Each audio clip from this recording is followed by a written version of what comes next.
On se retrouve aujourd'hui pour parler d'un festival particulier, le festival de la noisette de Bram. Je ne sais pas si vous connaissez le festival de la noisette. Tous les automnes, ce festival a lieu. Et ce festival a regroupé différents types de noisettes et une non-noisette qui s'appelle Raphaël Glucksmann. Mais on a eu le droit du Olivier Faure, du Marine Tondelier, du Parti communiste français. On va en parler parce que ça devait être Fabien Roussel. Il n'y a pas eu Fabien Roussel, mais il y a eu du Parti communiste français. Tout un tas de traîtres de droite, de gauche, ou de gauche de droite, comme on préfère. Et on va pouvoir en parler avec Chris, qui est fan de Carole Delga, et Carole Delga était l'organisatrice de ce festival de la noisette. Donc Chris, comment ça va aujourd'hui ? Ça va très bien. Moi, dans la noisettologie, j'ai petite passion pour Carole. La noisette du Sud, c'est vraiment de ma préférée. Si c'est une noisette, Carole. Elle est sur la ligne de droite, elle, donc elle est moins noisette quand même mais que tu verras qu'elle Fort, elle sera candidate à la primaire de la gauche, s'il y en a une, tu vois. Elle en fera partie. Oui, il y a moyen. Avec Karim Bouamrane qui était là aussi, d'ailleurs. Il y avait vraiment du beau monde. Il y avait, il y avait François Hollande et tout ça, quoi. Voilà, donc c'est vraiment la ligne. En fait, tu sais, c'est un peu une sous-Boris Vallaud. Elle est vraiment la ligne droite, mais la ligne droite, tu sais, c'est Nicolas Meyer-Rossignol, c'est François Hollande, qui est, voilà, comme tu l'as dit, qui était là aussi, mais qui ne pourront jamais être les candidats en 2027. Enfin, tu vois, ils n'ont pas le.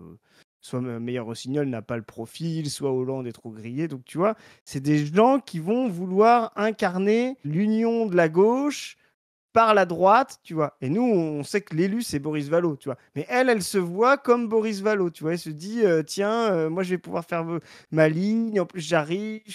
Alors, Vallaud, lui, va arriver en tant que, tu vois, vraiment le négociateur de la gauche. Il a été au centre des négociations avec le NFP. Il est le président du groupe socialiste à l'Assemblée nationale. Tu vois, ce côté un peu national. Elle va arriver. Tu sais, ils aiment bien faire ça, les socialistes. Moi, dans ma région, on a fait des trucs, tu vois. Ça pourrait être elle est un petit peu moins connue, mais ça pourrait être Johanna Roland, tu vois, qui est un peu plus à gauche. Dans la primaire, il va y avoir plein de noisettes comme ça, qui à mon avis vont pas aller très loin, mais voilà. Donc c'est Delga, elle joue cette partition-là, et là quand elle fait ça, tu vois, elle essaie déjà de marquer des points dans la primaire. Elle dit, regardez, moi je suis capable de réunir la gauche autour d'un cassoulet, quoi. Alors toi, je sais que t'es un fin gourmet, hein, c'est un truc le cassoulet aux noisettes, je sais pas. Ça marche bien, ouais. Avec le petit côté torréfié. Puis le cassoulet, parce que le problème du cassoulet, c'est souvent que c'est un petit peu pâteux, tu sais. Donc le côté un peu noisette qui rajoute du croquant, ça marche vraiment bien, quoi. Donc voilà, à tenter chez soi, cassoulet noisette. Bon, on va partir du coup sur les différents extraits parce qu'on en a plein. On a du Marine Tondelier, on a du Glucksmann, on a même du Mélenchon qui réagit à tout ça. Mais d'abord, du coup, on va prendre un post de Carole Delga qui dit « Aujourd'hui à Bram, nous étions 2500 réunis pour faire vivre la gauche républicaine. Avec cette force collective, nous affirmons notre cap, redresser la France, rassembler et porter l'espoir d'un avenir plus juste. Ce n'est que le début. Yes, oui, Bram. » Je vais vous mettre aussi peut-être ce truc-là, là. Celui-là d'ailleurs aussi. Il y a Michael Weber qui nous dit « La gauche était réunie hier à Bram à l'invitation de Carole Delga, présidente de la région Occitanie. » Donc lui, il nous précise un peu qui y avait autour du Parti Socialiste, nos partenaires de EELV, du Parti Radical de Gauche, du PCF et de Place Publique ont débattu du moment politique d'instabilité que nous vivons. Nous sommes revenus sur les principaux sujets de société, en particulier sur le besoin d'une justice fiscale. À la table ronde réunissant Fort Olivier, Marine Tondelier, Raphaël Glucksmann, Lacroix, c'est le président du Parti radical de gauche, et Jérémy Bachy ou Baki, je ne sais jamais comment ça se dit, qui est lui sénateur des Bouches-du-Rhône, a montré la volonté commune de proposer une alternative, sénateur des Bouches-du-Rhône pour le PCF, de proposer une alternative de gauche unie face au danger de l'extrême droite. Évidemment, les nuances sont importantes, mais au fond, j'ai le sentiment que tout le monde a conscience que ce rassemblement ne se fera pas avec les leaders insoumis qui sont dans l'outrance permanente. Mais je sors de cet échange plus optimiste, avec le sentiment que nos dirigeants politiques prennent conscience de cette nécessité d'offrir une alternative rassembleuse et crédible à gauche. Alors là, vous avez tout le champ lexical. Tu te souviens, quand tu étais au collège, on donnait un texte, on demandait le champ lexical. Alors là, il y a le champ lexical de la noisette, c'est-à-dire le danger de l'extrême droite.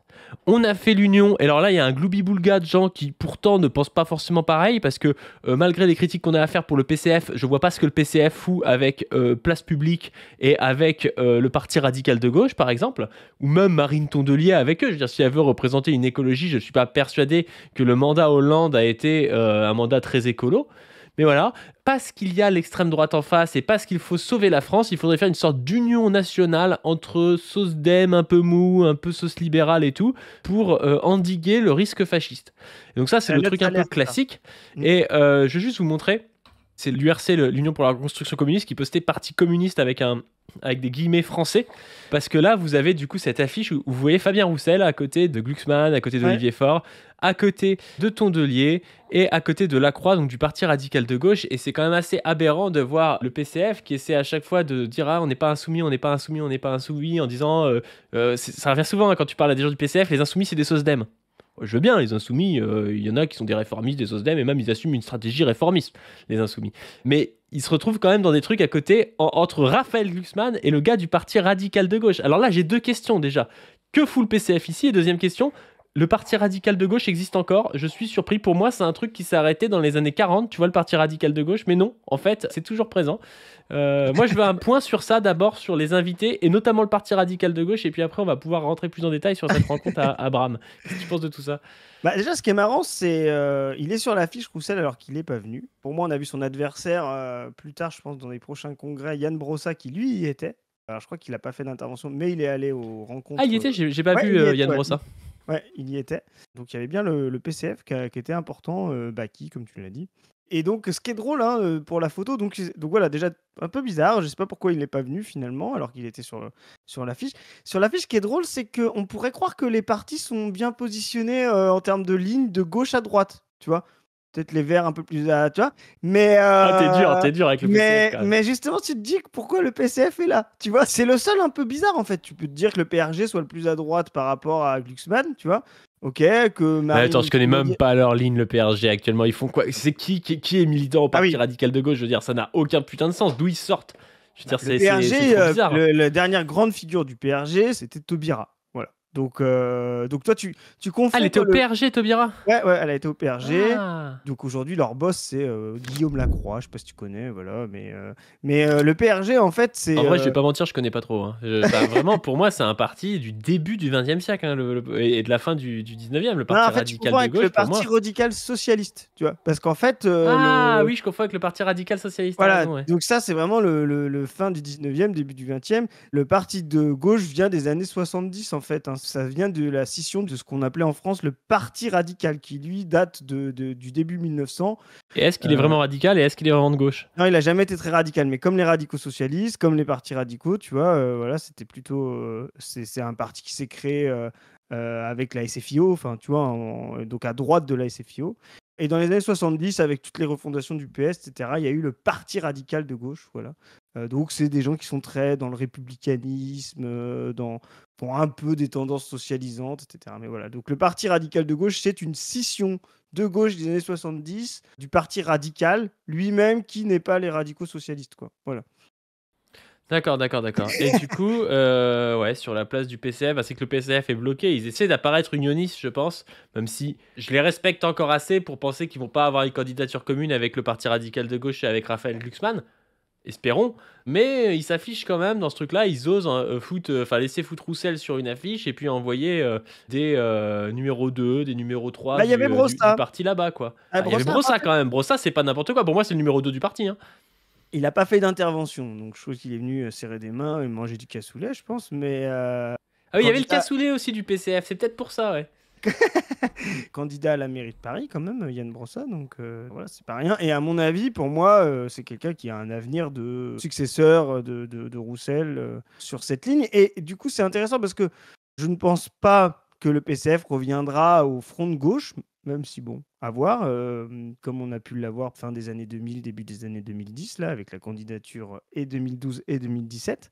Mais on voit que Brossa est beaucoup plus unioniste, notamment le fait qu'il soit là, que Roussel. Roussel a vraiment l'air d'être, tu sais, mec PCF Great Again, quoi. Tu vois, c'est vraiment... Il le dit, hein. Il utilisait ce truc-là. Il est dans un identitarisme un peu chelou. C'est ça. En mode, nous, on est le grand parti communiste, mais bon, il est pas communiste. Mais tu vois, c'est un peu bizarre. C'est à la fois, il assume pas la radicalité qu'un communiste devrait assumer.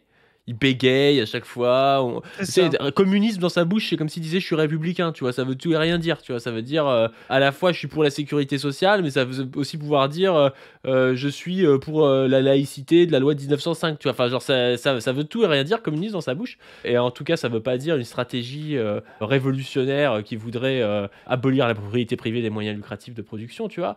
La propriété Mais Roussel, lucrative plutôt. mais Et c'est vrai que Brossa, lui, il est moins là-dedans, mais je suis pas sûr qu'il soit beaucoup plus communiste que Roussel, par contre. non, mais ce qui est intéressant chez Roussel, c'est qu'il joue une ligne, pour moi, qui est une erreur d'analyse de base. Je pense que Roussel est persuadé, tu sais, il y a eu cette analyse, d'autres ont lancé leur parti par rapport à ça, Kuzmanovic, République souveraine, etc.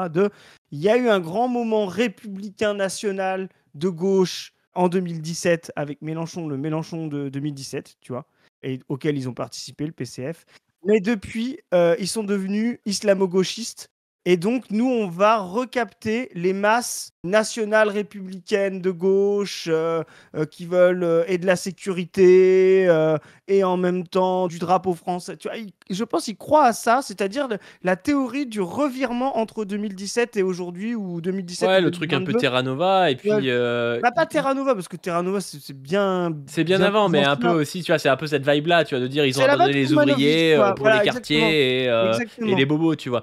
C'est Et il y a aussi il y a un point commun avec toute cette gauche République souveraine, en plus de faire 2%, c'est un point aussi commun qu'ils ont entre eux, même s'ils font pas 2% ouais. République souveraine, mais ils pourraient peut-être avec une bonne com. 0,2%. C'est aussi de croire que les ouvriers sont partis au RN alors qu'avant ils votaient Voilà. PCF, tu vois. C'est aussi des gens qui pensent ça.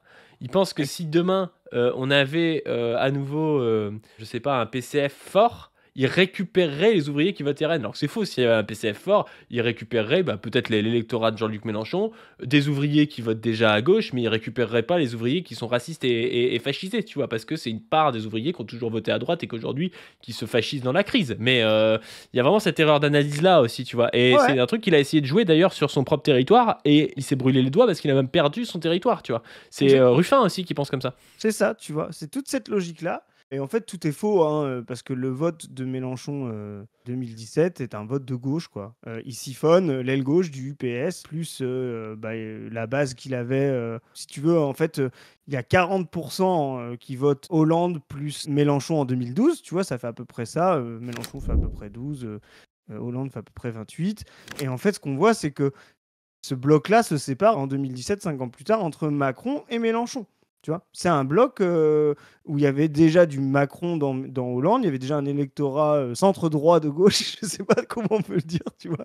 Et ça, c'est une erreur d'analyse de croire que le vote de Mélenchon était un vote.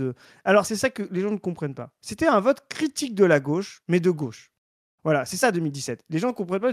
Effectivement, Mélenchon n'a pas utilisé ce terme de gauche avec son France insoumise. Il a voulu sortir de ça. Pourquoi? C'était logique, parce que sortir de Hollande, c'était pouvait pas se dire de gauche. Hollande avait été élu sur la gauche, etc., en étant la gauche, d'où la logique populiste.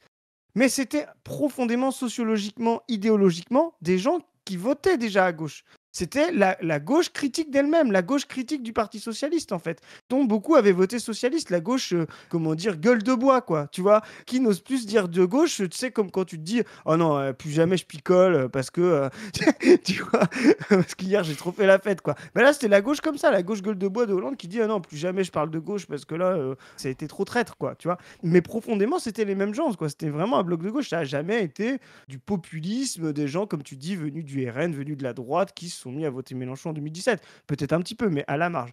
Et donc, faire croire que ce bloc-là, il était comme ça, et puis qu'il est redevenu islamo-gauchiste, c'est la fausseté, parce que c'est le même bloc qu'on a vu entre 2017 et 2022, un peu agrandi, effectivement un peu agrandi par des quartiers populaires, et un petit peu diminué de vieux territoires ruraux très à gauche, mais qui eux justement venaient parce que le PCF était allié avec Mélenchon. Tu vois, ça c'est aussi un truc que les gens oublient, c'est de dire ah, dans la ruralité en fait Mélenchon n'a pas progressé.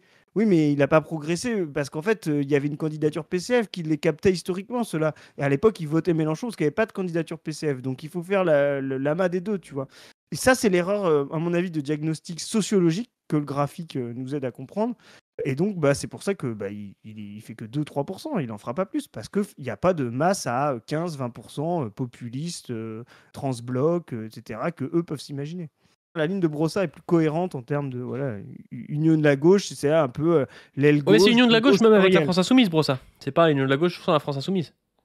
Bah moi je pense que Brossa est pas un imbécile, il sait que la France Insoumise n'ira jamais, donc il fera quand même l'union de la gauche sans la France Insoumise. Mais je pense Oui, mais ce que je veux dire, c'est que quand tu l'interroges, Brossa, il dit, Ah tu sais, il oui, défend parfois la France ouais, ouais, Insoumise plus que bien d'autres. sûr. Tu vois, je me Plus souviens que de Roussel. Brossa quand on lui dit, ouais, il y a des antisémites à la France Insoumise. Il avait défendu la France Insoumise en disant, bah non, par contre, il y en a au Rassemblement National, il y a personne qui est condamné pour antisémitisme à la France Insoumise, tu vois. Et je trouve il défend plus la France Insoumise qu'un Roussel, ce qui est sûrement intelligent, et ce qui est d'autant plus intelligent quand tu es à Paris, parce qu'à Paris, quand même, la France Insoumise, ça doit représenter peut-être 20% de l'électorat. Donc si tu veux te faire élire maire de Paris, à bout d'un moment, si tu craches sur la France Insoumise, c'est impossible à gauche d'être maire de Paris, hein. Bah justement, il est malin. Il est concurrent avec la France Insoumise, mais il partage pas le diagnostic bébête de Roussel de croire que les gens qui sont à la France Insoumise ne viendront jamais au PCF, tu vois, parce que ce seraient des islamo-gauchistes ou je sais pas quoi, tu vois. Brossa sait, ce qu'on vient d'expliquer, que les gens qui votent France Insoumise sont des gens profondément de gauche et donc qu'il y a une vraie porosité avec l'électorat que lui veut aller conquérir, tu vois, et que c'est même presque le premier électorat qu'ils doivent conquérir. Donc en leur tapant dessus, en les traitant d'antisémites ou d'islamistes, ça va pas marcher, quoi. Ouais. Bon, donc du coup, on a passé 20 minutes à parler de Fabien Roussel, alors que ça ne parle pas de Fabien Roussel, mais on avait quand même envie de faire un point sur le PCF, parce qu'on est communiste. Donc nous, quand on dit qu'on est communiste, l'immense majorité des gens pensent qu'on est au PCF, hein. Sauf les gens très politisés. Quand tu dis je suis communiste, les gens se disent ah bon, il est au PCF et tout ça. Donc Ouais. on est quand même obligé de taper un petit peu sur le PCF quand le PCF s'associe avec Glucksmann et Lacroix et les autres noisettes. Du coup, on a aussi Boris Vallaud qui était présent, juste pour vous le montrer. Des débats, des idées, des discussions. Bravo Charles-Carole Delga pour ces rencontres de la gauche très réussies à Bram. On vous le montre parce que c'est l'élu de la prophétie du graphique. Donc il était là. Il est en soum-soum, lui il ne se mouille pas, et à la fin c'est sur lui que va reposer l'union, parce qu'il y en a qui vont dire que Glucksmann est trop à droite, qu'il n'a pas le parti avec lui. Il peut nous faire un peu d'ailleurs ce que fait Retailleau, c'est-à-dire Retailleau, chef des sénateurs de droite, il s'est fait attendre, il est sorti du bois au bon moment pour prendre le lead. C'est possible que Boris Vallaud, là, d'ici mi-2026, tu vois, on le voit de plus en plus et qu'il sorte du bois en disant bon, force à stratégie noisette n'a pas réussi à faire une candidature, tout le monde part à part. Ce qui va se passer. Glucksmann, il est trop centriste et il va faire perdre une partie de l'électorat. On fait autour de Boris Vallaud, c'est tout à fait possible. Alors Glucksmann, s'il arrive, parce que j'ai entendu Gabriel Attal dire là qu'il fallait faire un accord commun avec le PS pour gouverner, Glucksmann, il pourrait se recentrer en fait s'il arrive à avoir avec lui Gabriel Attal par exemple. Parce que ça le rendrait plus central et moins droitier. Parce qu'il y aurait Gabriel Attal sur sa droite qui le soutiendrait, il y aurait Glucksmann et il y aurait le PS qui le soutiendrait. Mais bon, c'est quand même étonnant. Enfin, si le PS fait ça, c'est vraiment qu'ils ont négocié des trucs de ouf avec Glucksmann parce que Glucksmann n'a pas de parti derrière lui. Donc, donner la présidence à un mec qui est pas dans ton parti, ça fait un peu chier, quoi. C'est ça. On a fait une capsule sur Attal avec Zoé. Je pense que lui, il a pas du tout. Enfin, il pèse 4-5%, donc il ira pas. Je pense qu'il finira par se ranger soit vers Édouard Philippe, soit vers le candidat de gauche. Je pense qu'il ira se ranger vers le candidat de gauche parce qu'il sera mieux placé avant le premier tour. C'est ce qu'on a dit dans la prophétie pour emmerder Mélenchon, en fait. Tu vois, c'est ça qui se passera. Je ne pense pas qu'ils feront une alliance, etc. Glucksmann est trop à droite, donc Vallaud a toutes les caractéristiques pour unir cette gauche-là. Il est assez de gauche pour pouvoir ne pas effrayer des gens, peut-être un peu comme on disait tout à l'heure, qui viennent du PCF, qui pourraient venir de l'AFI, tu vois. Il est pas non plus trop marqué NFP par des gens qui le détestent comme fort, pas trop à droite comme Delga, pas estampillé écologie, Europe écologique, voilà. Donc, moi, la vraie question que je me Je pose, sais pas si tu l'as dit, il est aussi pas estampillé hollandiste. et ça, Ça, c'est important. hollandiste, etc. Donc, il a toutes les caractéristiques pour l'emporter. La vraie question, c'est est-ce qu'il ira s'abîmer dans une primaire pour pouvoir le faire? Je pense que c'est peut-être pas le meilleur coup à jouer, mais il y en aura peut-être pas d'autres possibles. Donc, ça va être la question. Alors, autant nous, on est contre les primaires, hein, de manière générale. Voilà, ça c'est clair. Mais la primaire des noisettes, là, on a 60 capsules tranquilles, hein, pour vous, les amis. Ça va être un banger de chez Banger. Enfin, je veux dire, nous, on va être en chaussons. On va vraiment rien avoir à faire. T'imagines, ils vont se taper dessus entre eux, ça Ouais, va être tellement bien. ça va être incroyable. Ça va être Ah là incroyable. là Donc, là là, et là, puis ils ça vont se trouver démarre. des Là, ça démarre. différences, tu sais, les différences, ça va être, ouais, moi je suis pour la retraite à 62, moi je suis pour la retraite à 63, mais avec des décodes de je sais pas quoi et tout, genre, tu sais, les mecs, ils vont se taper C'est dessus pas pour de la technique, merde. tu vois. Ça va être fabuleux. Donc là, ça démarre. Là, ça commence. Et si vous voyez un truc aussi naze que Carole Delga, Abraham, moi, le seul truc qui me fait envie, c'est le cassoulet. Voilà. Je le dis clairement, le seul truc qui me fait envie dans ce truc-là, c'est le cassoulet. Mais bon, mais pour qu'un truc aussi naze, il y ait tout le monde, et qu'il y ait... Tu te rends compte, il y a eu Valo et Fort. Donc c'est là où chacun, tu sens qu'il joue quelque chose, quoi. Tu vois, à l'échelle Mais c'est ouf, nationale. hein. Petite minute, tu vois, un peu à part. Carole Delga, t'as vu le nombre de photos à côté de qui elle est? Je pense qu'elle a passé la journée en représentation, prendre des photos à côté d'Hollande, prendre des photos à côté de Glucksmann, prendre des photos à côté de Fort, prendre des photos à côté de Valo. Et tu sais, quand il y en aura un président à la fin, elle dira ah, t'as vu, on était ensemble, machin. Elle va construire un récit a posteriori parce que ça sera pris en photo à côté de tout le monde, tu vois. Elle a construit son récit de candidate à la primaire des Noisettes, tu vois. Donc à la primaire des Noisettes, on a déjà du lourd, hein. On a déjà Ruffin, Clémentine Autain, Delga, c'est sûr. Valo, peut-être qu'il va arriver en arbitre, je sais pas trop. S'il est malin, il faut pas qu'il y aille. Voilà. Olivier Faure. Olivier Faure va devoir y aller. Les mecs vont lui dire, voilà, c'est là où il peut se faire avoir, Olivier Faure. Glucksmann a dit qu'il irait pas, mais on commence déjà à avoir un sacré bal de noisettes. Tondelier, on va le voir dans un extrait, dit que quelqu'un des Verts va y aller. Est-ce qu'elle osera y aller elle-même? Pas sûr. Voilà. Donc on va voir. Mais Roussel, il pourra pas y aller. Moi, ce que je comprends pas, c'est que Roussel, il a cassé les couilles à tout le monde pour dire le PCF est un parti indépendant, il ne soutiendra pas Mélenchon. Qu'est-ce qu'il va foutre dans une union avec des gens à droite de Mélenchon, du coup? Ça n'a pas de sens. Je veux dire, moi, je comprends le truc de dire le PCF, c'est trop effacé derrière les insoumis qui sont SOSDEM réformistes. Moi, quand un gars du PCF me dit ça, je dis ok. Mais du coup, vous faites quoi? Est-ce que vous êtes à gauche de la France Insoumise aujourd'hui? Non, c'est pas le cas. Donc, si c'est pour dire, regardez, LFI, ils sont réformistes, mais pour s'allier avec Place Publique, mais vraiment, je ne comprends pas le move, tu vois. Quitte à faire 2%, les mecs, faites 2% à gauche de la France Insoumise. Faites pas 2% à droite de la France Insoumise. Normalement, il y a le 40e congrès du PCF l'été prochain, l'été 2026, voilà. Donc je pense que ça va se régler à ce moment-là, de savoir s'il participe ou non à l'union de la gauche et à une candidature de gauche via des primaires pour 2027. Voilà, donc ça va se régler à ce moment-là, et ça va sûrement se régler entre Roussel et Brossa, et peut-être que Brossa fera partie des primaires des Noisettes, quoi. Voilà. Et si, ouais, et mais je crois que Roussel a score... tout cadenassé, hein. Non, mais tu sais, c'est un processus qui marche par fédération et tout. Il y a tout ce truc de dire Brossa, c'est parisiano-centré et tout. Roussel, je crois qu'il a une base qui est assez forte, en fait, avec lui, hein. On verra en tout cas, mais en tout cas, voilà, je pense que c'est pour ça que Brossa y est et que Roussel n'y est pas, alors qu'il est sur l'affiche. C'est quand même, ça c'est très significatif. Étonnant, ouais.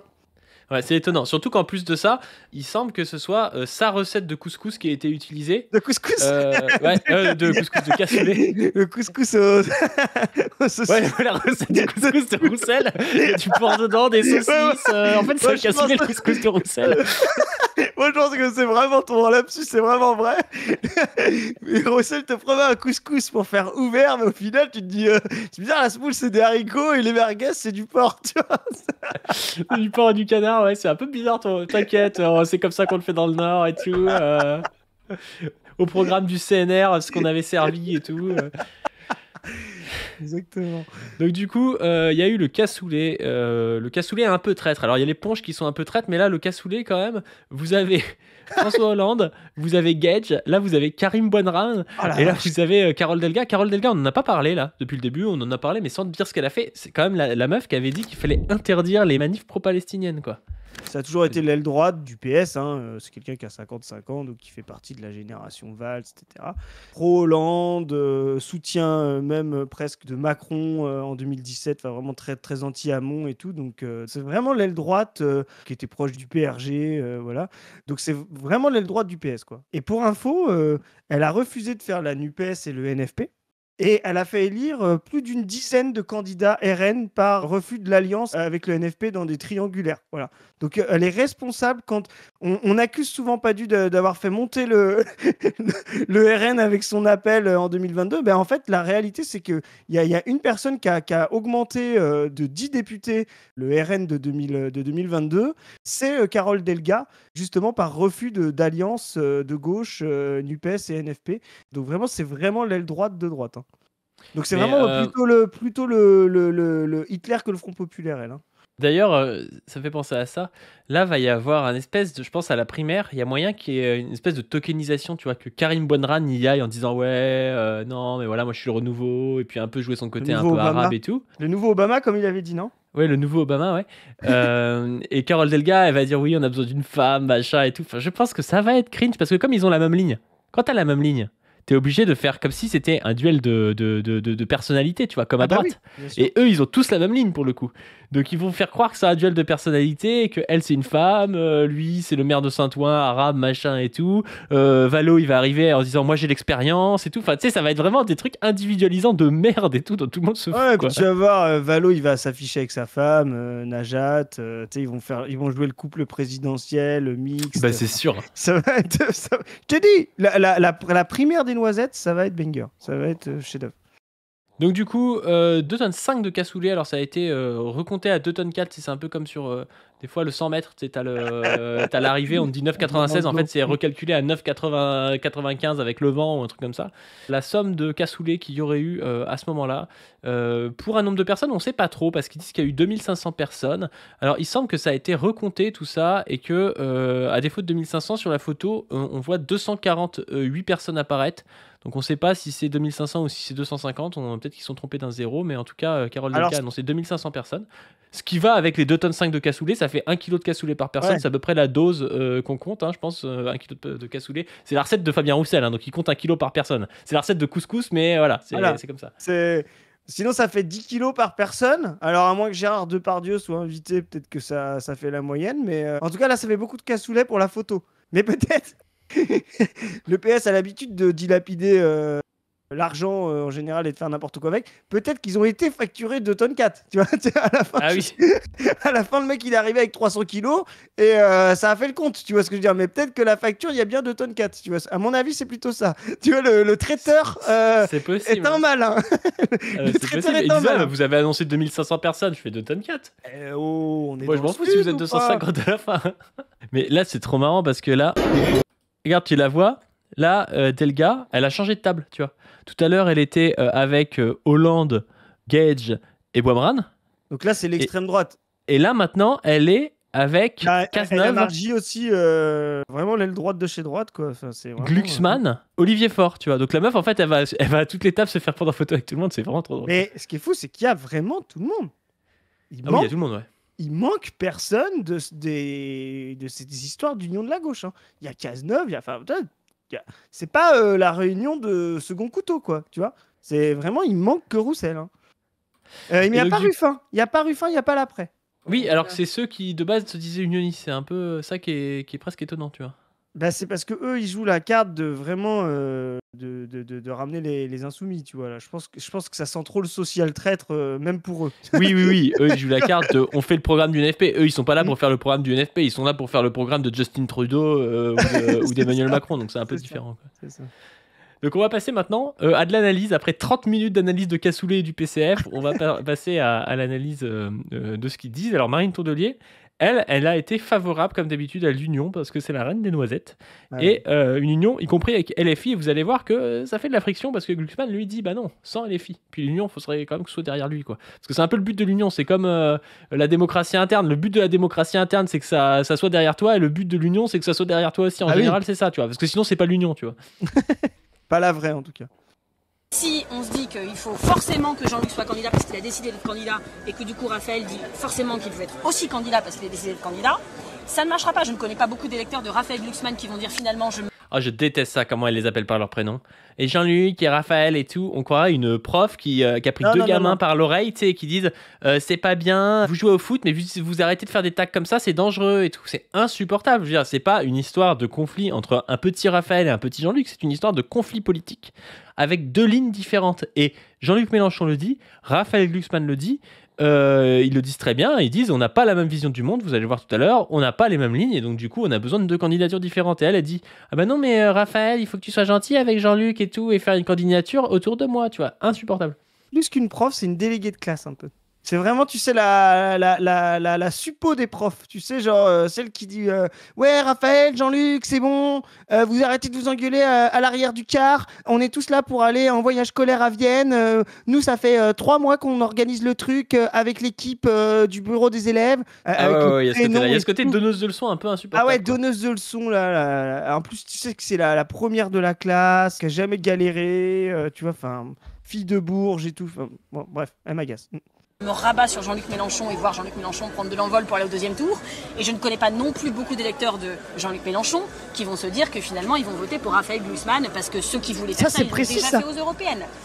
Non, et ça c'est précis parce que ce qu'elle dit là, elle dit en fait, il n'y a personne à un moment donné de Glucksmann ou de Mélenchon qui vont faire le choix à la dernière minute de se concentrer sur le candidat le mieux placé. Ça, c'est la théorie des unionistes, non-unionistes. C'est un peu bizarre, qui disent à la fin, peu importe quelle gauche est devant, on se replace tous derrière lui. Tu vois, bah, je suis désolé. Moi, je vais te dire, Mélenchon, s'il est à 2% et que Glucksmann, il est à 20%, je vous le dis clairement, j'irai pas voter Glucksmann. Je m'en tape.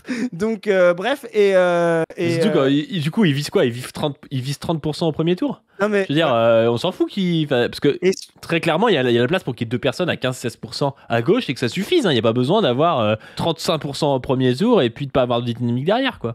Et puis surtout, je veux dire, là, elle prend vraiment les électeurs pour des cons.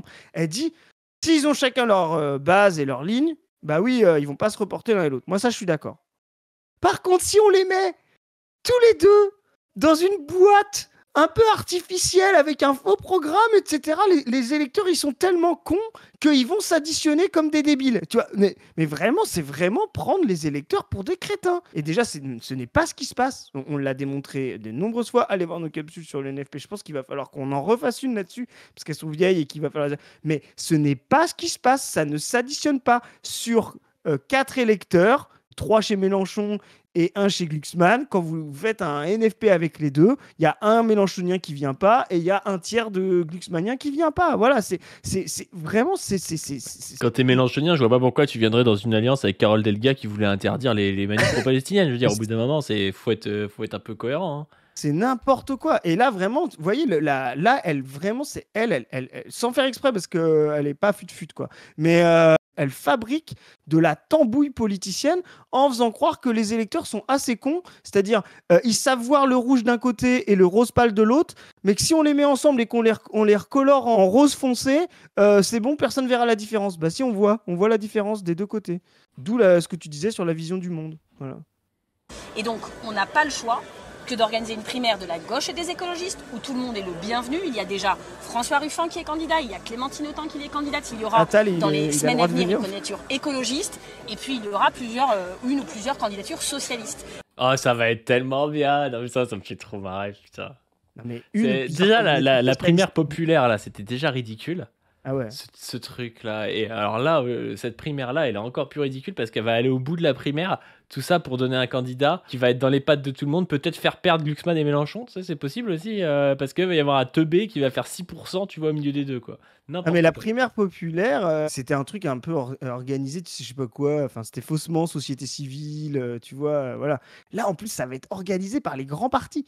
Ça va vraiment être le show des noisettes. Hein. Le Nuts Show, ça va être magnifique, quoi. Moi, je vois pas comment... Si le PS participe à ça, je ne vois pas comment il ne peut ne pas gagner, tu vois. Parce que le PS, ils ont une expertise en trucage d'élection qui est incroyable, tu vois. Donc, je vois pas comment ils peuvent organiser une élection avec les autres sans les baiser d'une manière ou d'une autre, tu vois. Sincèrement, je sais pas comment ça serait possible. Là, ils ont dit, bah nous, on a plus de locaux pour organiser la primaire. Voilà, donc ça va se faire dans 80%. Ouais, c'est ça, ça va se faire dans des locaux à la con où ils feront 92% pour Karim Bouamran et je sais pas quoi et tout, tu sais, ça sera déjà, tu vas te dire, mais non, mais je te dis, ils vont inventer des trucs, soit en ligne, soit dans des locaux neutres. Et je te dis, ça va être un épisode fantastique de ridicule politique, quoi. Voilà. Mais Mélenchon, il va tellement se marrer, il va être à leur gauche, il va les ridiculiser en disant qu'ils se tapent tous dessus et tout pour une gamelle, ce qui est vrai, et ça va être trop drôle. Ah ouais, non, mais c'est pour nous, ça fait partie de la prophétie, hein.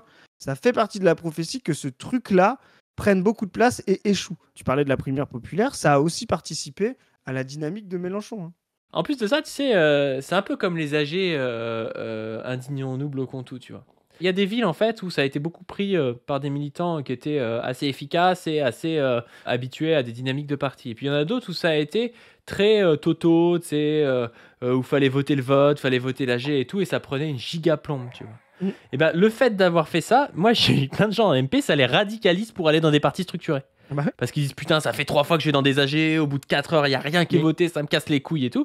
Et c'est possible aussi que leur primaire, ça donne ça. C'est-à-dire que ça donne des gens qui voulaient pas voter Mélenchon, mais qui voient que c'est tellement le bordel et tellement un concours de gamelles et tout. Alors c'est pas ça, hein, indignons-nous bloquons tout, Non. les totos, je sais bien que c'est pas pour la gamelle qu'ils font ça, c'est pas, ils adhèrent vraiment à leur idéologie, que moi je pense un peu individualiste, mais anarchiste, individualiste, on va dire, où la démocratie est vue comme la voix de chacun qui pourrait être portée, plutôt que comme une adéquation à une dynamique collective, indépendamment du fait que tout le monde parle et raconte sa vie dans une AG.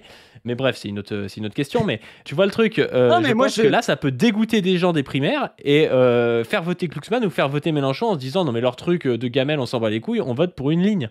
Et encore une fois, on revient à la démocratie comme adéquation à des sujets collectifs. C'est-à-dire la ligne de Mélenchon, la ligne de Glucksmann, elle est adéquate à des sujets collectifs. Elle n'est pas là à dire il faut que chaque personne parle pour pouvoir valider la ligne, tu vois. C'est ça. Mais là, tu as raison, je résumerai en disant que le meilleur moyen de promouvoir l'organisation, c'est la désorganisation. Hein. Quand vous voulez promouvoir l'organisation, laissez un truc désorganisé se faire et vous arrivez après, vous dites bon, on s'y met en fait. Ça marche toujours. C'est sûr, hein.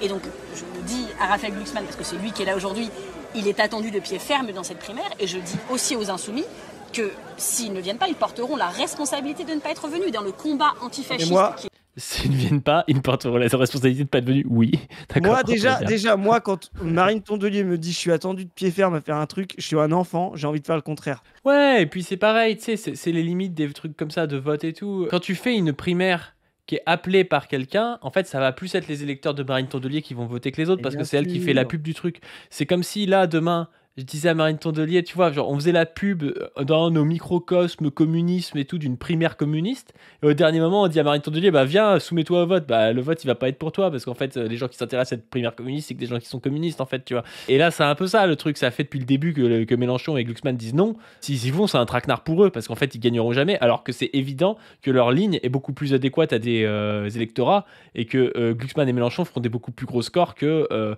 la somme de noisettes, là. Elle vient de le dire, hein, tu peux remettre là, c'est la note alerte, on va le voir, ça va être encore la peur de l'extrême droite, du fascisme, qui va encore être l'argument principal de ces conneries, quoi. Qui est le leur, ça me paraît être un non-sens. Ils en parlent avec beaucoup de talent, beaucoup d'emphase, beaucoup de conviction, mais l'antifascisme, ce n'est pas que de la rhétorique, c'est aussi des actes et des stratégies qu'on met en place pour empêcher l'extrême droite d'arriver au pouvoir. Non mais attends, ton parti a voté à l'Union Européenne pour dire que les symboles communistes étaient équivalents aux symboles nazis. Je veux dire, t'as aucune leçon à nous donner. Pour toi, les symboles de la résistance antifasciste concrète, c'est-à-dire du mouvement communiste réel, pour toi, c'est pareil que les nazis. Donc ferme-la, en fait. T'as pas de leçon antifasciste à donner à qui que ce soit, Tondelier. Et c'est pas juste pour nous, le sujet, c'est pour toutes les personnes qui seront en première ligne des politiques régressives, racistes, discriminatoires, brutales qui mettront en place. Et donc, Voilà. Donc C'est pas son parti qui s'est allié à François Hollande, qui a fait Mais oui. monter le Rassemblement National. Enfin. C'est un parti de sociotraîtres qui justement crée que du punitivisme sur le plan écologique, etc. Et elle nous fait croire qu'elle va défendre les gens les plus victimes de la racisation, etc. Enfin, non, il n'y a aucune alternative possible avec leur ligne politique. Touche pas à mon pauvre. Voilà, c'est vraiment du paternalisme, de la condescendance de classe.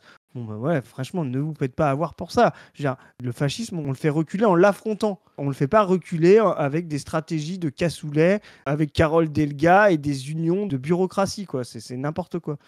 En vrai, on pourrait tirer la métaphore du cassoulet, parce que le cassoulet, quand c'est bien fait, tu vois, Ouais. c'est excellent. Ouais. Mais quand c'est mal fait, c'est un espèce de gloubi-boulga informe où C'est tu sais lourd. pas trop ce que tu manges, tu vois. Et là, c'est vraiment ça leur bail. C'est-à-dire que t'as plein de gens et tu sais pas si, tu sais, t'as un truc dans la bouche, tu sais pas si c'est une saucisse ou si c'est un haricot, tu vois. Ouais, c'est ça. Et c'est exactement ça. Un bon cassoulet, tu sens pas le gras d'abord. Parce que le gras, en fait, quand il est bien maîtrisé dans la cuisine, c'est un exhausteur de goût, tu vois. Donc ça veut dire que ça va mettre en valeur tous les éléments, voire l'alliance des éléments. Là, c'est un cassoulet, c'est un peu tiédasse déjà. Le cassoulet, il se mange soit bien chaud, voire même froid. Mais entre deux températures, c'est pas bon du tout, tu vois. Et lui, c'est un cassoulet un peu tiédasse où il y a juste la saturation en gras de mauvaise qualité qui t'empêche de goûter vraiment tout le goût. Pour moi, c'est ça. Ben, c'est ça l'union de la gauche. C'est une purée de cassoulet. Tu vois, une soupe de cassoulet. Voilà. Il y a ni le goût de la saucisse, ni le goût du canard. Tout ça est mélangé. N'a aucun sens. C'est une bouillie. Ouais, t'as raison. C'est vraiment ça. Je vois bien que l'omniprésence de Jean-Luc Mélenchon dans ce débat qui vient le polluer parce que c'est le repoussoir pour beaucoup de gens qui sont là aujourd'hui. Donc moi, je ne suis pas fan de Jean-Luc Mélenchon. Il n'est pas fan de moi non plus puisqu'il a expliqué que j'étais une méchante personne et que Vas-y. je faisais de l'écologie venimeuse. Fort bien. Bon, et ben je considère toutefois qu'il y a beaucoup de gens qui ont voté pour lui et que sa place est aussi dans la primaire et donc on doit pouvoir... Oui, mais les gens qui ont voté pour lui, évidemment qu'ils sont pas à Bram autour de Carole Delga. Je veux dire, là, c'est une réunion de militants politiques opportunistes de base. Enfin, genre, personne, y a rien. Même quelqu'un qui est pas des classes populaires n'a rien à foutre dans ce truc-là. Je pense qu'il y a vraiment que des arrivistes, des gens qui essaient de se placer dans ce truc. Hein. Que des bureaucrates, quoi. Donner le choix et je ne comprendrai pas qu'on puisse se dire qu'on s'imagine président de la République, qu'on se voit gagner, mais qu'on a peur de passer par le filtre en gros des électeurs de gauche et écologistes. Les électeurs de gauche et écologistes, moi je leur fais confiance pour prendre la bonne décision. S'ils désignent un écologiste, je serai très heureuse. Et... Non mais c'est n'importe quoi, les primaires, ça va, les gens qui vont voter aux primaires, c'est les militants, c'est pas les électeurs. Enfin, c'est pas le gars qui vote une fois tous les 5 ans qui vient voter à la primaire où il y a Cameron Bonran et puis Tondelier, tu vois, c'est vraiment n'importe quoi. Hein. Instant graphique. Qui va se mobiliser pour aller voter dans une primaire de la gauche et des écologistes? Le bas, en bas à gauche dans le graphique, là où il y a l'abstention, les classes populaires, le duel RN France Insoumise, ou en haut là, les gens qui ont des valeurs, qui ont des projets de civilisation, qui ont une vraie vision de la société, en haut à droite, là, les cadres, professions intellectuelles, super. D'après vous, qui va aller voter là-bas? Rappelez-vous, c'est qu'à la fin, comme vous parlez d'adéquation aux masses, les masses ne veulent pas de ce processus-là, et ils n'iront pas. Donc ça ne sert à rien pour quelqu'un qui veut conquérir les masses d'être là-bas. Voilà. Donc on s'en fiche d'avoir l'assentiment, comme tu dis, des profs d'université ou des cadres sup de gauche, quoi. On s'en tape. Mais c'est là où, en fait, en réalité, tu pourrais presque, même si les sondages sous-estiment la France Insoumise, déjà, les sondages, c'est déjà mieux, tu vois, parce que les sondages prennent en compte des gens qui vont pas aller voter aux primaires. Ouais. Donc, tu pourrais dire, ah bah regardez, lui, il est premier dans les sondages, mais bon, c'est un peu bidon parce que la France Insoumise a toujours 5 points de plus en réalité, minimum, qu'en sondage. Mais là, c'est encore pire, c'est-à-dire que c'est possible que Clémentine Autain fasse plus que Jean-Luc Mélenchon dans ce genre de choses, alors que si tu les opposes dans une élection présidentielle, Mélenchon fait 5 fois plus que Clémentine Autain, quoi. Ouais, c'est ça. Et puis s'il désigne l'un ou l'autre d'entre nous, eh bien je serai en campagne pour cette personne pour qu'on gagne et pour qu'on change la vie des gens. Mais tu vois, elle n'a pas de vision du monde. Elle peut passer de faire la campagne de Mélenchon. Aussi, c'est pas le cas, donc je vais mettre un peu d'énergie dans les semaines qui viennent là-dessus. Mais oui, puis en plus elle dit ça justement. Elle dit ça parce qu'elle sait que ça se fera pas. Non, mais elle pense. Elle dit ça parce qu'elle sait que ça se fera pas. Moi, parce qu'elle essaie de briguer des postes ou des choses comme ça. Mais non, mais parce qu'en fait, dans ces processus mous, tu vois, creux, bah, les noisettes comme elle peuvent s'en sortir, tu vois. Elle pourrait gagner la primaire en disant, regardez, quel est le point d'équilibre tu vois, parce que c'est des élections qui vont se faire au consensus. Toute la ligne de ces trucs de primaire, ça va être de se dire, il faut pas être pour Glucksmann parce que les gens qui sont trop proches de Mélenchon, imaginons Mélenchon fait une primaire, tu vois. Toute la ligne, ça va être de dire il faut surtout pas voter Mélenchon parce que sinon on va perdre les gens de Glucksmann, et puis il faut surtout pas voter les gens de Glucksmann parce que sinon on va perdre les gens de Mélenchon. Donc les gens ils vont essayer de trouver le candidat consensuel. C'est ce qui se passe dans toutes les primaires. C'est pour ça que ça fout la merde dans tous les partis. Et Pécresse a gagné une primaire contre des gens qui avaient des vraies lignes, contre Ciotti, je sais pas si Ciotti aurait fait mieux. Ciotti aurait fait mieux. Hein. Voilà, non mais Ciotti aurait passé un accord avec Zemmour. Ciotti aurait pu faire 12-13%. Hein. C'est ça, ben voilà. Donc, il n'aurait pas fait 4,6. Hein. Et donc, tu vois, tout ça, à la fin, c'est la prime au consensuel, au mou, à la synthèse molle. C'est pour ça que Hollande est apparu quand il n'y avait plus de ligne DSK. Tu vois ce que je veux dire il restait que Hollande, tu vois, en 2012. Et donc, elle, justement, elle se dit, dans un truc où les deux, faut les éviter, moi, au milieu, je peux m'en sortir, quoi. Voilà. Et c'est pour ça qu'elle est à fond derrière ce processus, parce qu'elle y voit un moyen d'être calife à la place du calife, voilà. On va regarder du coup les qualifs en question. On va avoir Glucksmann qui va parler après elle et justement aller taper un petit peu sur Jean-Luc Mélenchon, et c'est assez intéressant du coup parce que là on voit que lui il choisit quoi. On se bat pour la démocratie. Et quand on se bat pour la démocratie... C'est vraiment la CIA ce mec. Hein. On se bat pour la démocratie. C'est vraiment le truc de la CIA. C'est clair. On se bat avec, à ses côtés, des démocrates convaincus. Les Américains. Des démocrates de combat. Des gens qui savent... C'est excellent parce que genre le PS c'est vraiment un parti très démocratique, tu sais. Genre Place Publique a été épinglé par Mediapart parce que il y avait aucune démocratie interne et que tout était décidé, tu sais, dans des votes bidons où il y a 20% de participation, où t'as pas été prévenu qu'il y avait un vote et tout. Mais t'inquiète, c'est la démocratie. Je te rappelle que tu viens de dire qu'il était de la CIA, ce qui est vrai. Comment la démocratie est importée dans les pays c'est pas par des votes, hein. Les méthodes de la CIA. Faire la différence entre les démocraties et les dictatures. Quand on se bat pour la République. Ce mec a été conseiller d'un dictateur géorgien. Le gars, c'est le CSC ambulant. Ça cache du On se bat avec des vrais républicains. Oui, bon, on sait que tu les aimes, les républicains, t'inquiète. Et là où je ne suis pas d'accord, ça ne vous surprendra pas. Si on fait une primaire et qu'on invite Jean-Luc Mélenchon. Non, pas de huée. On a une discussion, Il est pas là. Non, mais tu l'invites, tu as dit que tu l'attendais. Voilà, alors ça... Oh là, déjà il viendra pas. Un cassoulet moisi, insipide. Je réponds à Marine. Non mais il a raison de répondre. Il a raison, Glucksmann. Ça veut dire qu'on imagine que s'il gagne, si on est honnête, s'il gagne, on va être derrière lui. Il a raison. Bah, Marine Tondelier dit que si. Mais je vois pas à quel moment Carole Delga elle sera derrière Mélenchon si Mélenchon gagne, Bien tu vois. sûr. Ça n'a aucun sens. Ils étaient même pas derrière Hamon. Voilà, ils ont déjà pas été derrière un gars dans leur propre primaire. Si Mélenchon avait gagné la primaire, je sais pas, en 2006, tu vois, pour 2007, là, il s'est pas présenté, mais imaginons. Déjà, il y aurait eu une scission. Donc, qu'est-ce qu'ils nous font croire que dans un truc ouvert, multiparti, il serait derrière lui? Ça n'a aucun sens. Et ben moi, je vous le dis, dans ce moment-là de l'histoire, non. C'est applaudi, ça. Bah, il est juste Carole Delga, c'est évident. C'est là où c'est ça la vision du monde. Noisette. Pas avec la guerre qui fait rage en Europe. Pas avec les menaces qui pèsent sur notre République. Et j'en viens à l'autre point. Ce n'est pas parce qu'il refuse de... En plus, il dit pas avec la guerre. Genre, Mélenchon, il provoquerait la guerre en Europe, tu vois. Enfin, non, ce qu'il dit, c'est qu'il est proche des dictateurs. Ce qu'il dit, c'est que Mélenchon oui, mais c'est que pour lui, il est pro-Poutine, Mélenchon, machin et tout. Voilà, c'est un muniquois, il va pas empêcher Poutine et tout, c'est ça sa vision du monde. Oui, mais typiquement, c'est Glucksmann qui va apporter la guerre en Europe en surarmant l'Ukraine pour la guerre totale et l'extermination de la Russie, tu vois, c'est un peu ça son créneau. Alors, je le caricature peut-être un peu, mais c'est plus lui qui est pro-guerre que Mélenchon qui dit il faut signer un accord de paix et revenir aux accords de Minsk ou un truc comme ça, tu vois. Mais pour lui, la guerre, c'est la paix. C'est ça, oui, bah c'est ça le truc, la guerre, c'est la paix, la CIA, c'est la démocratie, tu vois. C'est ça sa vision. Venir. Que nous ne voulons pas faire alliance avec lui. C'est parce que nous ne le voulons pas et que nous l'assumons. Parce que nous n'avons pas la même vision du monde.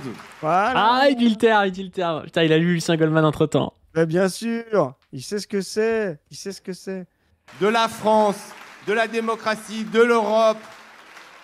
Et que quand nous n'avons pas les mêmes visions, il y a des offres politiques différentes. Ça s'appelle la démocratie.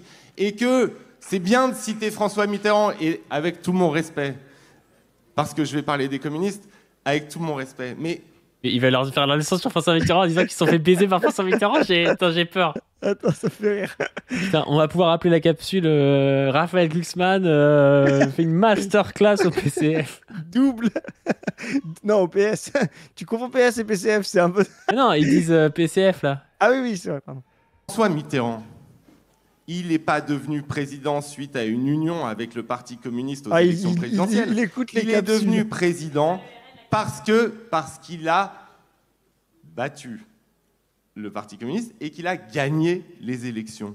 Il a fait une masterclass, c'est pas l'union qui l'a fait gagner avant le premier tour, c'est le duel entre le PCF et le PS qui l'a gagné, qui lui a permis de faire le deuxième tour avec le programme commun et tordre le bras au PCF. Pas le programme commun, non. Pas le programme commun. C'était repris sur le programme commun. Oui. Ouais, non mais justement. Mais t'as raison. Qui sont les premiers analystes politiques à avoir tenu cette ligne? C'est nous. pas dû. Ah bah nous on la Voilà. tient depuis 2 ans cette ligne. Voilà, merci de nous le remettre en avant, quoi. On est des bandeurs de Glucksmann, hein, en vrai de vrai. En vrai, il devrait nous regarder, hein, parce que Mais je on pense est, qu'il on nous est regarde. totalement d'accord avec lui, sauf sur le fait qu'il faille qu'il gagne, tu vois. Mais on est d'accord Ouais, sur la stratégie à avoir, tu vois. Moi, l'exemple 81, pour moi, c'est ça. Sauf que lui, il sera dans la position de Georges Marchais et un Mélenchon dans l'autre, quoi. Et comment on fait pour gagner une élection? On crée une dynamique politique qui n'est pas simplement une association de sigles. Oh là là là Ah là là là là là là, c'est un banger. Ah, C'est mais ouf, prends hein. C'est ça vraiment dans ce qu'on la dit. Hein. tête, Marine Tondelier, quoi. Mais là, C'est vraiment ce qu'on dit depuis le début. une leçon de politique, mais elle peut pas s'en sortir. Tu vois? C'est finito. Et d'ailleurs, il y en a un qui nous l'a montré, il s'appelle Jean-Luc Mélenchon, qui n'est pas simplement une association. Non, mais voilà, il devient bandeur. Tu vois, nous, on devient bandeur de Glucksmann et il devient bandeur de Mélenchon. Non, mais Parce que- on a le zeitgeist là. On dit Ah ouais exactement ce que les gens qui ont à peu près une cervelle politique pensent, tu vois. Mais c'est ça, exactement. De sigles qui est de logo. Merci de me corriger. C'est très important. Les logos. Qui n'est C'est pas bien. simplement une association de logos, qui est une dynamique parce qu'en fait, on porte un projet cohérent, enthousiasmant et qu'on y croit de A à Z. Non, mais voilà. On se bat. non, mais je suis désolé, à chaque fois que j'écoute Glucksmann, je trouve ça basé maintenant. Mais bien sûr, mais parce qu'il nous écoute, mais parce que on a déjà dit plein de fois, Glucksmann n'a pas le luxe que peuvent avoir le PS ou quoi, c'est-à-dire des appareils, des choses comme ça. Donc il est obligé d'être fin politiquement. Il n'a pas le choix. Il a rien d'autre comme puissance que sentir le moment politique, tu vois. Donc, bah, il sent le moment politique, quoi. Voilà. Le pire handicap maintenant de Glucksmann, ça va être sa femme aux 20h. Hein. Ça devient- En vrai de vrai, ça va faire parler. Hein. Tu sais, c'est mieux d'avoir Patrick Cohen et je sais pas qui te suce un peu, mais sans que ce soit vraiment lié à toi, tu vois, de manière directe, que ce soit clairement ta meuf, tu vois. C'est ça. Parce que là, du coup, ça devient vraiment un peu gros, tu vois. Alors que quand c'est juste à la télé, Poivre d'Arvor et Patrick Cohen qui te sucent, t'es là, tu vois, j'y peux rien. Les gens m'aiment bien, les médias. Enfin, tu vois, tu fais genre que ça n'a rien à voir avec toi, tu vois. C'est ça. Du coup, la réaction juste de Jean-Luc Mélenchon qui a écrit sur son blog par rapport à Brahms, la réunion de Brahms insipide, creuse et ennuyeuse. Insipide, c'est pour le cassoulet, ça. Il n'avait pas d'autre objet que cette compétition d'influence. Tondelier et le représentant de Roussel étaient venus tenir la chandelle pour faire bon genre. Ils se firent siffler, à juste titre d'ailleurs, pour les présents, un ramassis de vieux sectaros cassoulés. Oh là là là là là là! Donc ça, vous savez, des fois, il y a des notes qui sont pas écrites par Jean-Luc. Et ça, c'est sa plume, vous la reconnaissez. Putain, je savais pas qu'il parlait de cassoulet dans ce truc. En effet, quel pouvait être le sens de leur présence dans une réunion appelée par la présidente de région qui voulait interdire les manifestations pro-Palestine et qui poursuit le projet A69 avec zèle. Non mais c'est vrai que ça n'a aucun sens. À la fin de la journée, le point est acquis par Glucksmann. Il a réussi à montrer que, comme à Madrid, chaque fois qu'il y aura un LFI, il y aura une candidature place publique. Dans ce cas, à quoi bon pour nous, LFI, un accord avec le PS? Le reste va de soi, car devant la menace Glucksmann, le PS sortira du bois pour son compte, comme ce fut le cas à Madrid. Et d'ailleurs, comment évaluer le PS sans Glucksmann? Car Glucksmann a fait 4% avec le PS, mais le PS, lui, c'est combien 1,67 comme Hidalgo, 6 comme Hamon, combien? Cet enchaînement diviseur est désormais une certitude. C'est même la seule chose qui ressort de ces interminables rencontres comme à Brahms où chacun vient jouer la comédie de l'unité pour faire plus facilement le contraire. Mais c'est exactement ça, ils crient tous à l'unité pour leur gueule, c'est trop drôle. C'est ça. Le bilan, on le connaît, la Ligue de l'Unité, par peur du RN, a encore passé son Voilà, temps à note faire le d'alerte. sale boulot du RN en coupant en deux le NFP. Quel banger! Ah, quel banger. Ce sont bien les irresponsables qui servent la soupe au RN. Comme dit Johan Chapoutot à propos de l'accès des nazis au pouvoir, ils n'ont pas pris le pouvoir, le centre le leur a donné. Voilà. C'est toute notre ligne. Voilà. Donc, on prêchait Clairvoyant. dans le désert. On prêchait dans le désert quand on a commencé à faire les prophéties et tout. C'est il y a combien de temps? Il y a 6 mois, là, 6-7 mois. Ah ouais, Tout plus le que monde- ça, je pense, hein. Ah ouais, plus que ça. Tout le monde nous C'est dit, Ah, une bonne année, je pense. vous êtes fous, vous êtes cinglés. Ben non, regardez. Les choses se passent telles quelles. Voilà. Les voies du graphique sont impénétrables. Exactement. Non, mais la conclusion, elle est parfaite. Tu vois. La conclusion, elle est parfaite. Le meilleur moyen de repousser le fascisme, c'est d'opposer à lui, non pas une alliance insipide, comme dit Jean-Luc, mais d'opposer à lui un front, c'est-à-dire un projet au moins aussi mobilisateur que ce qu'on rappelle toujours du fascisme, c'est de dire c'est dans la décrépitude du centre, Tu vois, il le dit, Chapoutot. Dans la décrépitude du stand qui ne peut plus rien. C'est ça la situation. Pour ça que nous, on vous répète Lénine. En haut, on ne peut plus, en bas, on ne veut plus. Quand en bas, on ne veut plus, il y a 2 possibilités. Soit le progressisme, communisme, comme nous on dit, soit le fascisme. Constatons qu'en haut, ils ne peuvent plus. Voilà. Et affrontons le fascisme, rendons le projet du progressisme et du communisme plus désirable, plus, performant, plus efficient. Faisons en sorte que les gens se disent « Ah, ce qu'on n'a pas essayé, c'est ce projet-là », et non pas le projet en face qui n'est qu'un réchauffé du racisme de Retailleau, du libéralisme de Macron. Voilà. Ouais. Bon, on va s'arrêter là. Et sur ce, les prochaines dates en vue. Alors, il y a le 2 octobre, date de grève de l'intersyndicale très importante, qui est la prochaine date de mobilisation. Les gens sont en train de parler maintenant du 14 octobre, qui serait potentiellement une date de grève européenne. Ça vient notamment de Belgique. On va voir si ça prend, mais ayez ça en vue, ayez ça en tête, parce que ça peut faire une nouvelle date de mobilisation. On avait parlé, grâce à Louise, notre binôme de Douai, qu'il y avait aussi la date du 13 octobre, la date à laquelle, alors c'est pas la date de l'incarcération de Sarkozy, mais la date à laquelle on va savoir pour son incarcération. Donc on pouvait peut-être faire un petit apéro, un Nicolas qui paye l'apéro, tu vois, on avait pensé à ça. Donc si ça vous dit de parler de ça autour de vous, ça peut être cool. Il y a aussi la sortie du nouveau numéro de Position Revue, numéro sur la pénurie. On vous en parle souvent et c'est vraiment de mise aujourd'hui de penser la pénurie, parce que c'est face à la pénurie que les projets se font, que ce soit les projets d'extrême droite ou les projets de gauche. Exactement, j'ai fait l'édito et un article que vous pourrez lire, et puis il y a d'autres intervenants, Stefano Palombarini, enfin il y a plein de gens. C'est exactement ce qu'on dit là, c'est en haut ils ne peuvent plus, ils ne provoquent que de la pénurie et donc de la violence. Et face à ça, quelles sont les possibilités? Donc là, on va faire un peu du fond, de l'analyse, on va vous donner des clés pour faire comprendre l'état de la situation concrète et vous montrer que cette pénurie est un effet de la crise des sujets collectifs de la bourgeoisie et qu'il faut en sortir, et qu'il y aura 2 possibilités, soit promouvoir la sortie par le racisme et la violence, c'est-à-dire par la restriction raciste, quoi, tu vois ce que je veux dire, en donner à certains et pas à d'autres, voilà, et soit par l'abondance, c'est-à-dire faire en sorte que le collectif résolve les crises et produise à chacun selon ses besoins, voilà. Ouais. Et sur ce, n'hésitez pas à nous aider en vous abonnant sur les différents trucs, TikTok, Insta, Twitter, ici, les chaînes personnelles, Badu, Dr Zoé, la chaîne On ne veut plus, sur laquelle on a sorti un reportage récemment et sur lequel on va sortir plein de choses, notamment des entretiens qui vont être avec des acteurs des luttes. Donc restez connectés par rapport à ça. Et puis aussi à nous aider sur Tipeee, le Tipeee de la caisse de lutte On ne veut plus, et le Tipeee de la chaîne qui est un Tipeee plus récurrent, notamment pour payer le monteur, le graphiste, et pour pouvoir faire grossir l'assaut. Et sur ce, on vous dit à plus. Salut.